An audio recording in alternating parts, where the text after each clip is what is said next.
हर साल नई हर में खेलल रे रंग अब तो मन किया करे छे तो बात के समझ है हर साल नई हर में खेलल रे रंग अब तो मन किया करे छे तो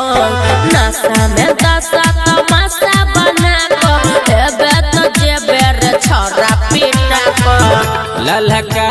पियर का रंग हरियर का लगा कर होली खेलबो ससुर में आगे होली खेलबो ससुर में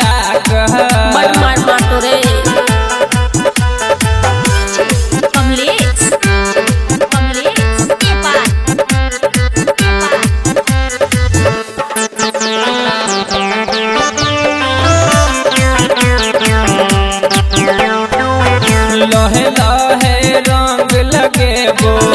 केकरो सन हम डरेबो केलहा सब हमरा संगे तोरा भतरा के बतेबो आगे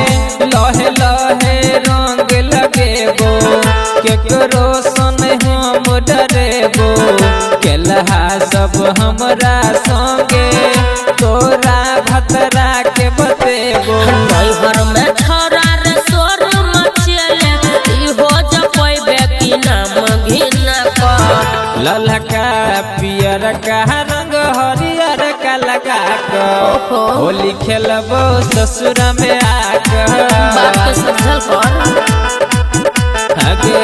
होली खेलबो ससुर में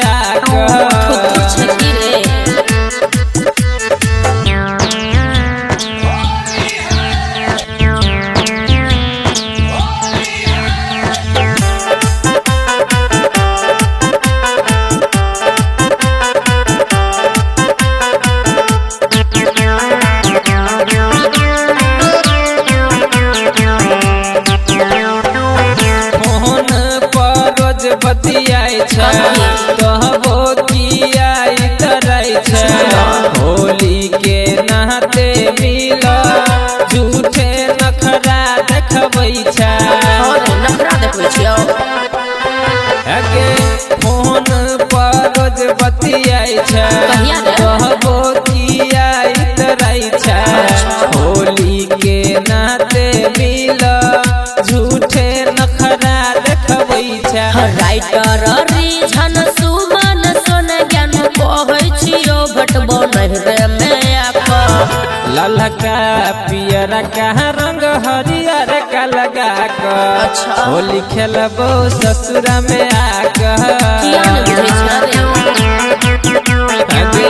होली खेलबो ससुर में हर साल नई हर में खेलल रे रंग अब तो मन किया करे छे तो नशा में दशा तमाशा बना को एबे तो जेबे रे छोरा पीटा को ललका पियर का रंग हरियर का लगा कर होली खेलबो ससुर में मरते ना आगे होली खेलबो ससुर में अच्छा ले लेकिन हम जिम्मेवारी नहीं ले।